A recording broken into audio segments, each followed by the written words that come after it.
So the Mishnah says, Nidon mechza al mechza. We judge it as half and half. Basically, what the Mishnah is saying is that half the thickness of the wall belongs to the idolater, and the other half belongs to the Jew. So let's say he gives an example here, the wall is 2 amas thick. The Jew measures 1 amma of his property that was previously occupied by the wall.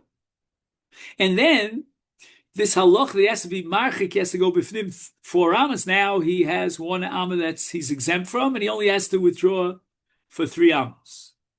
Avonov Eitzav, now the Mishnah records a controversy. Avonov Eitzav Afaro, we're now getting into the laws of Tumah V'Tara, and we want to know, technical problem. Thanks for hanging in there. So now we want to know, what's the status in Tumah V'Tara of the stones and the earth of this of this structure that was built as a temple for Avoda Zara. So here's a machlokes between the Tanakama and Rabbi Akiva. The Tanakama says that metamim kisheretz. Sheretz is metame b'negia. Shenemar shaketz tishaketzenu. The Torah describes Avoda Zara as a sheketz, and therefore it has the din of shkotzim, of shrotzim. Shrotzim are metame only b'mago, but not b'masa. So let's say you pick up a dead sheretz with a kli, and you don't have direct contact with the sheretz, then you're not tummy.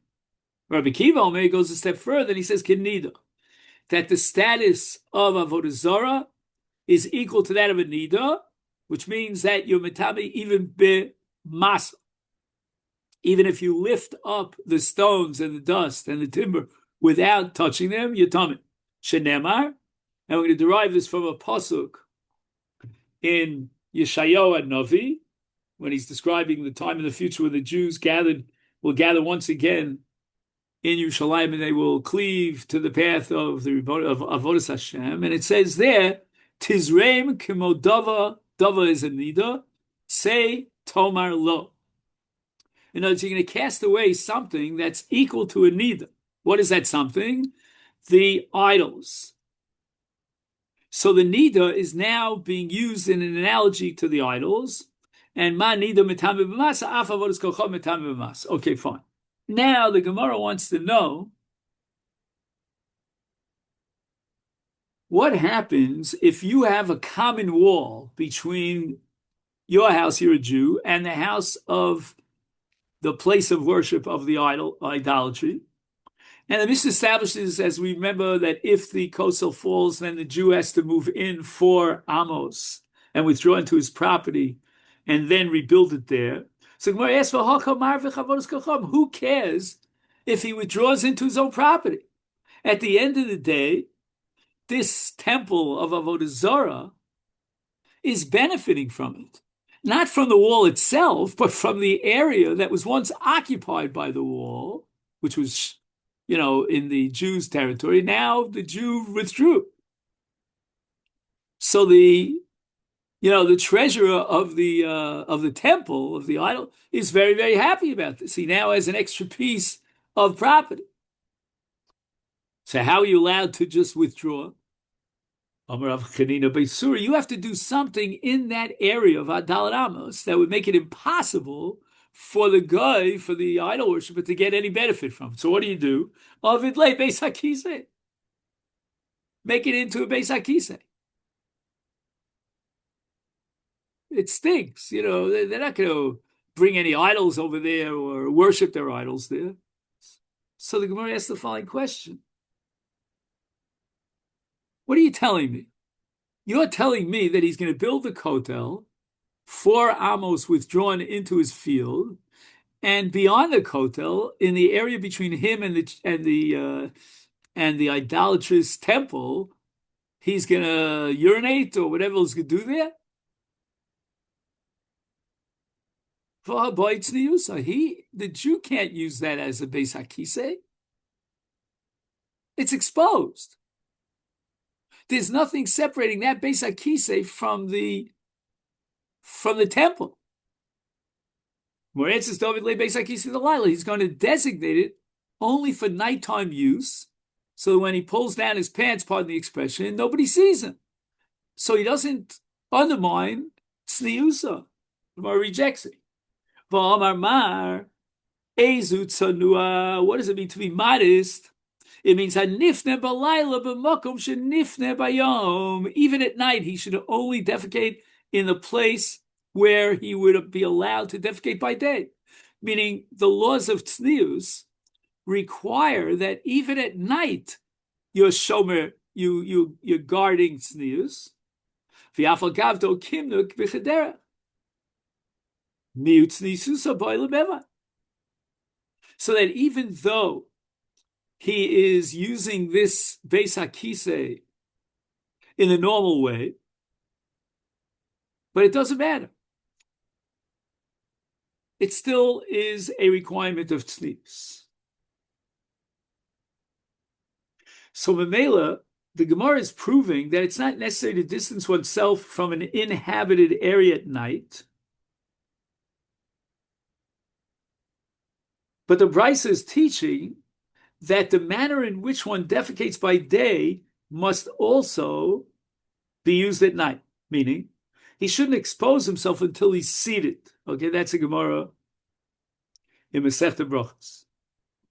And even then, he should expose no more than a tefach in the back, 2 tefachim in the front. Nevertheless, we see that basic standards of modesty must be observed even at night. Therefore, it should be forbidden to use that area next to the Jew's house as a Beis HaKisei, even at night, since it's a public area where one could be seen. And you have to abide by the laws of tznius even at night. So Gemara gives 2 answers.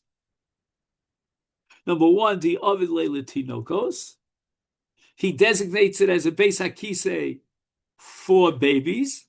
It's like, you go to these malls and stuff, you on the one side of the bathroom, they have, a changing area, you know what I mean?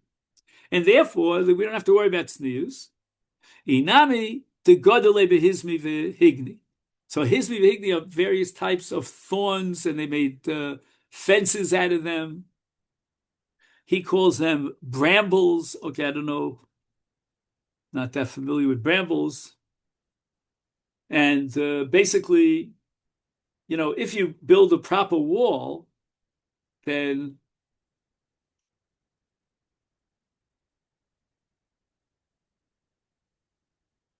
the idol worshippers get benefit from it. But if it's not a proper wall, it's just a fence of thorns, so the idolatrous temple gets very little benefit from it. Mishnah, Shlosha Batim Hem. We have 3 categories of batim. In the next Mishnah after that, we'll see Shlosha Avonim Hem. And we'll try to create a parallel between these 2 Mishnahs. So what are the 3 categories of houses that were worshipped? Number 1,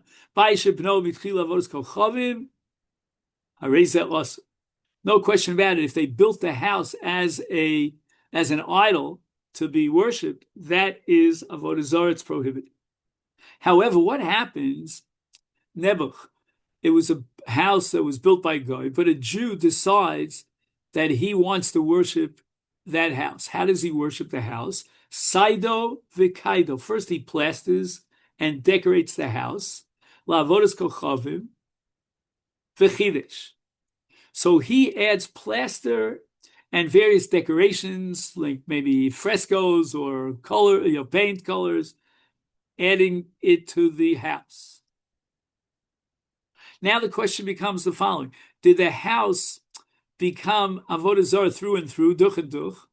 No tomat shechidesh. No, all he has to do is remove, if he can, all the plaster, the paint, and the whatever the artwork that he put onto this bias, and then it's mutter.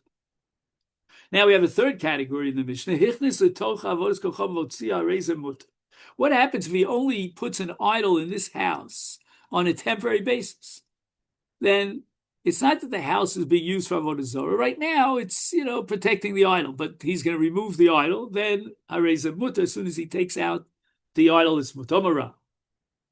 Now the Gemara is going to challenge Rav. Rav says, "Mishtachel bayis asor," that when you bow down to a house, it becomes a chefetz of avodah zarah. It's prohibited. And now the question is, wait a second. This house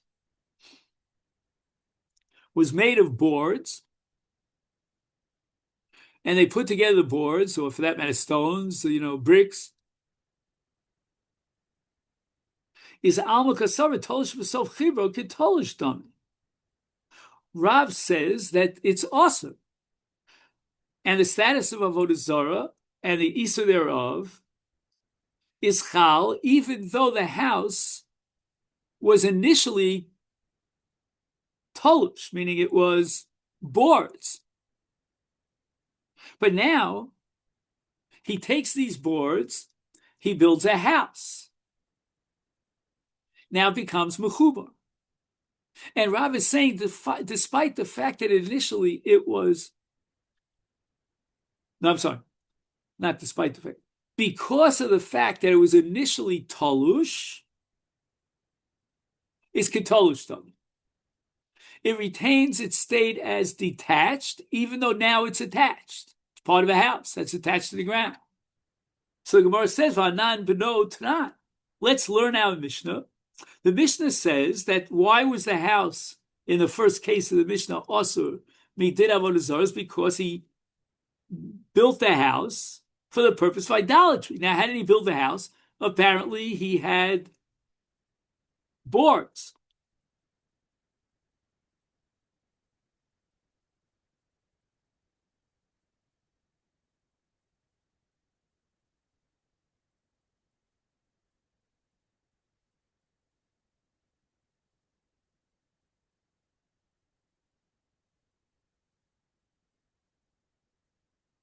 Now, Rav said, let's go back to Rav again. And Rav said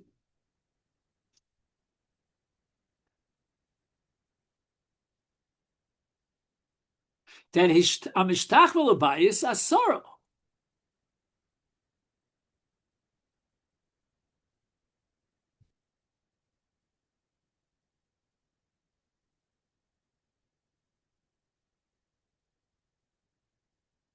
So it means that the Avodah Zarah came after the house was built.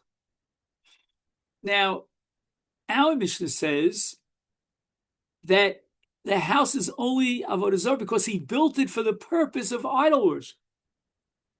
So Gemara answers, "B'no afal pishalo ishtachavelo."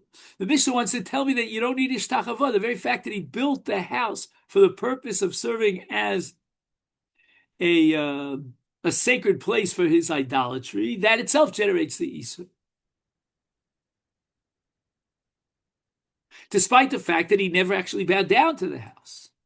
But hishtachavah, had he bowed down to the house, then afal pi shelo b'no, even though he didn't build it. So Gemara raises the following objection: Ihachi hani shloshar bahayu. Now you're adding a whole new category to the Mishnah. The Mishnah delineates 3 categories. But now we have a 4th category, a regular house that was not built for idol worship. And then he bowed down to the house, and according to Rav, it becomes Avodah Zarah, even though it wasn't built for the purpose of Avodah Zarah. That should be a 4th category. The Gemara answers, came into Yan Bittul, Banav Ishtachavah, Chad Kachashiv Le. So we're not talking now in the Mishnah, in the 3 categories, about the question of does it have the issur of Avodah Zarah? Because if that be the case, we'd have to add a 4th category of an ordinary house that one bowed down to. But rather now we're talking about the question of bittul. And therefore, banav ishtachavah chad kachashiv le. Whether he built the house for the purpose of Avodah Zarah and did not bow down to the house, or whether he built the house for another secular purpose and then he bowed down to the house, in both cases, the house is asur. Would this be like Brera or not? But 1 second, I hear what you're asking, Steve. I just need one more minute to just digest what we said. Just 1 second. Keva delinean bittel. Right. Once again, in terms of the scenarios, we have two different scenarios that could have generated numbers 3 and number 4 of Avodah Zarah. But that's in terms of the original worship, the Ishtachava, or the designation at the time of its building. However, the Gemara is answering that the subject of our Mishnah is bittul, and therefore, with regard to bittul, who cares whether it became Avodah Zarah in this way or became Avodah Zarah in that way? Okay, now I'm ready for your question, Steve. So you're asking about Breira. So I would say the following. Again, I'm not, steeped in the sugya of Breira, but I would say Breira means that from the get-go, I had made a condition because I knew that something was going to happen. So when that thing happens at the end, is it chalam afreya retroactively? Here, his intention was clear. Either he had full intention to worship it when he built it, or fakert, he had no intention whatsoever to worship it. And then he decided to wake up one day and worship. That's not Breira. All right, let's go on. Shlosha Avanim. We're going to try to take these 3 categories and make them parallel to the 3 categories of Batim in the previous Mishnah. Category number 1. Even shechatzava mitchila levimus. Now it's from the time that he hewed out the stone from the from the mountain. He had designated as a pedestal. Remember, we spoke about pedestals for idols. Do you remember that? So that's a case of Harei Zu Asura. Right? And that's parallel to the first case in our Mishnah where he built a house for the express purpose of it serving as a temple. Now we get to case number 2. Saida v'kida l'shem avodas kochavim. And once again, it's a Jew who now beautifies this stone by decorating it, and he intends to worship it. Then notel mashasiyad v'kiyaru muteris. Right? It's like the case where he painted the house and he put frescoes on the house. That's external to the house, and therefore just remove that, and the house itself is mutter. Here, remove the decorations on the stone, and the stone is mutter. Case number 3. Hamid oleh avodas kochav v'silka. So now what happens is he has no place for his idol. So on a temporary basis, he puts it on this pedestal and then he removes it. It was only there temporarily. The stone, the pedestal now is mut. Omar of Ami, v'husha siyad v'kir b'gufan shaleven. When do we say that because he plastered or decorated this stone, he's got to remove the plaster and the decorations? That's only, says Rabbi Ami, if he chiseled images into the stone. It's sort of like, again, I hate to use examples from a dentist, especially I know Rabbi Rhodes was recently there. Anyway, but, the dentist wants to put a filling in, right? So first he has to, I hate this word, drill, he has to open up a crevice. So in this case, in order to generate the status of Avodah Zarah on this plaster, you've got to sort of chisel into the stone, open up a crevice, and then put the plaster in. However, if the decorations here, the plaster was totally external and it didn't penetrate into the stone, then it's mutter.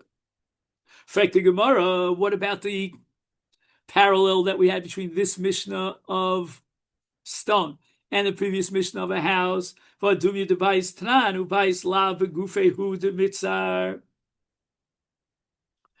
said that if the Jew decorates this house for the purpose of worship, then he's got to remove that decoration, which has the status of cherem of Avodah Zarah. Why? It didn't penetrate into the wall itself. Right? It says, "Bayisnami ikabeni urvnei." It did penetrate into the house. Why? Because when you put rows of bricks or planks, there's always going to be a little bit of a gap, right? Mind the gap. And therefore the plaster is inserted into that gap.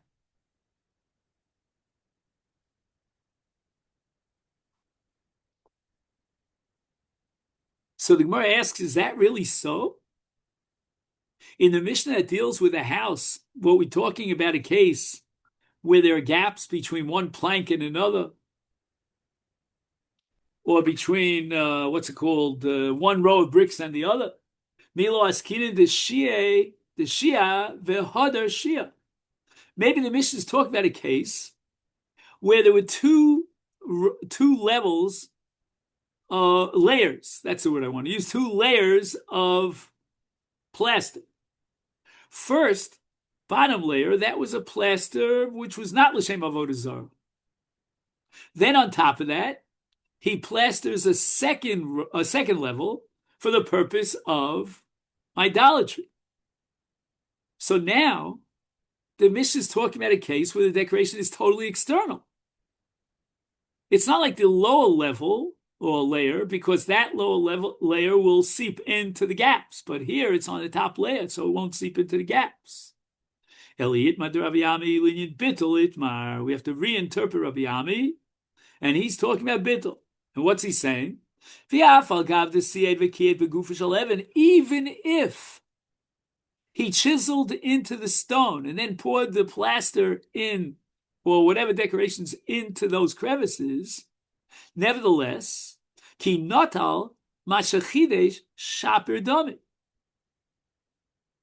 Even though it's actually part of the stone, once he removed, and he worshipped it when it was part of the stone, and he worshipped it when it was part of the stone, therefore you would certainly have assumed that it's Avodah Zara. And the chiddush is ki even shechatzva mitchila avodas kol chavim dami v'tiyaser kula kamash v'lon. So what's the chiddush of Rabbi Ami? Rabbi Ami's machadesh that even though these decorations were placed into the stone after he chiseled it, the stone itself is still not intrinsically affected. The plaster falls under the category of an idolatrous object, but the stone itself remains mut. And this leads us to the Mishnah here on Daf Memches. Thank you very much, and have a great day.